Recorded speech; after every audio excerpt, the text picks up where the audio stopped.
Welcome to Deoksugung Palace.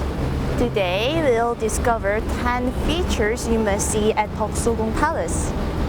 Sounds good. Let's go? Yeah, let's get started. This Daehanmun Gate is the main and east gate of the palace. Daehanmun Gate fronts Seoul City Hall and a lot of office buildings. Whoa, a palace in the heart of Seoul? Yes.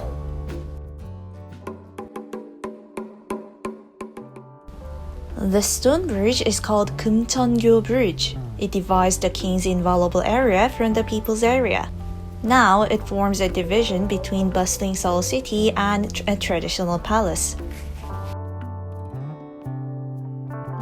So I'll give you a brief account of Korean modern history for your better understanding. Deoksugung Palace has a significant meaning in Korean modern history.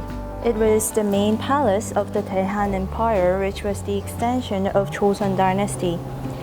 Deoksugung served as the main palace for a decade from 1897 to 1907, the decade between Joseon dynasty and the Japanese colonial era. It was a time of chaos. At Deoksugung Palace, you'll see King Gojong's agony and his efforts to resist imperialism.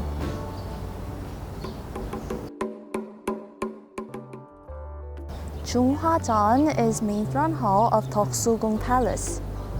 It seems smaller than the other main throne hall.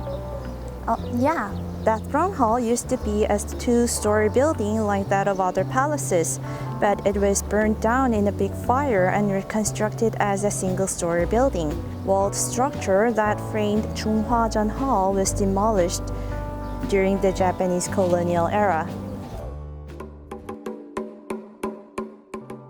In Joseon palaces, the main throne hall was a venue for important state events. Junghwajeon Hall was the venue for Emperor Seonjo's coronation ceremony in 1907. Japan forced Emperor Gojong to abdicate the throne because he declared the full sovereignty of Joseon and took action. Both Gojong and Seonjo didn't agree with the abdication. However, Japan held the coronation ceremony here, with two servants who played the role of kings. In 1907, Seonjo, the new emperor, moved into Changdeok Palace. Gojong remained here. This palace was renamed as Deoksugung Palace, which means a wish for longevity. Its original name was Gyeongbok Palace.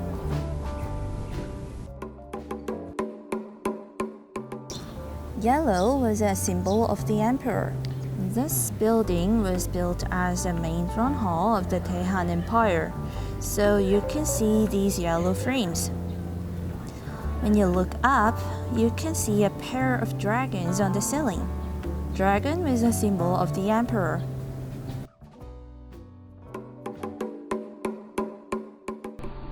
Deoksugung has a few Western-style buildings. That building is the National Museum of Modern and Contemporary Art, and that's Seokjojeon Hall. Seokjojeon Hall is the most famous modern Western architecture. It was designed by a British architect. The architecture is based on a neoclassical style. It took 10 years to build and was completed in 1910. In 1910, Joseon was colonized by Japan. Royal families used this building for the next 10 years. It is now a history museum after restoration. Since Seokjojeon is a Western-style building, it has bedchambers of the emperor and empress, a reception hall, and a dining room and such, unlike other traditional palace buildings.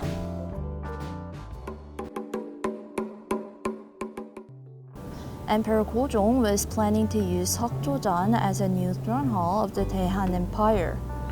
He dreamt of modernization and national prosperity.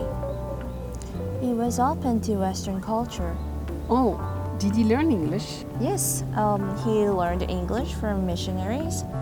He also established an English institution for a new elite group of Joseon, and he carried out extensive modernization plans, such as establishing Western hospitals and opening new railroads.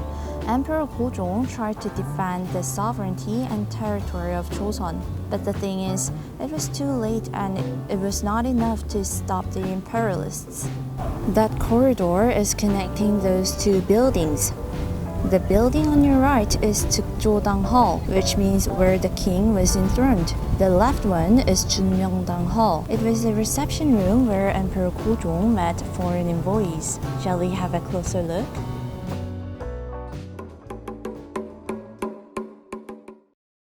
And later, it was used as a kindergarten for his daughter, Princess Toki. Actually, she has never been a real princess because she was born in 1912 after Gojong lost his throne and his country. However, she was the only daughter of Gojong and was the most loved child. Gojong fathered her at the age of 60. When she was little, she was called the flower of Deoksugung. Gojong loved her so much that he made a railing at Junmyeongdang entrance for her safety.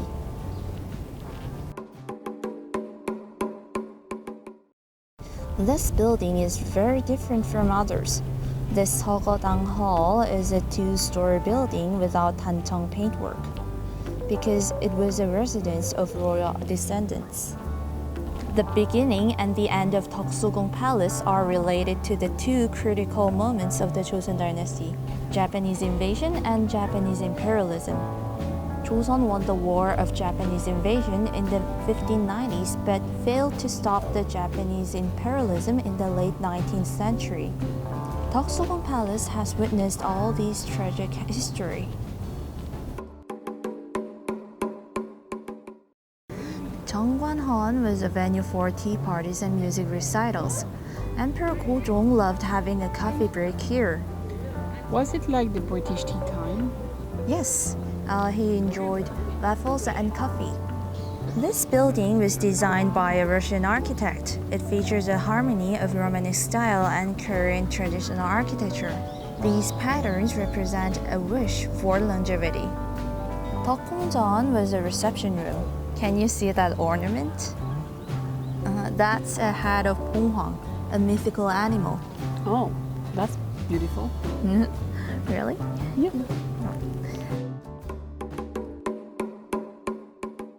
So this Hamyeongjan Hall was a bedchamber of Emperor Gojong. I did here until he passed away in 1919. His death triggered the March 1st independence movement, a peaceful civil uprising against the Japanese colonial rule, because there was a strong suspicion that he was poisoned. So, how was your Deoksugung tour? It was lovely. So, I hope this tour gave you a glimpse of Korean modern history. Yep. So, curious to know more about the Korean palaces? Follow us on the next video. Okay. Bye-bye.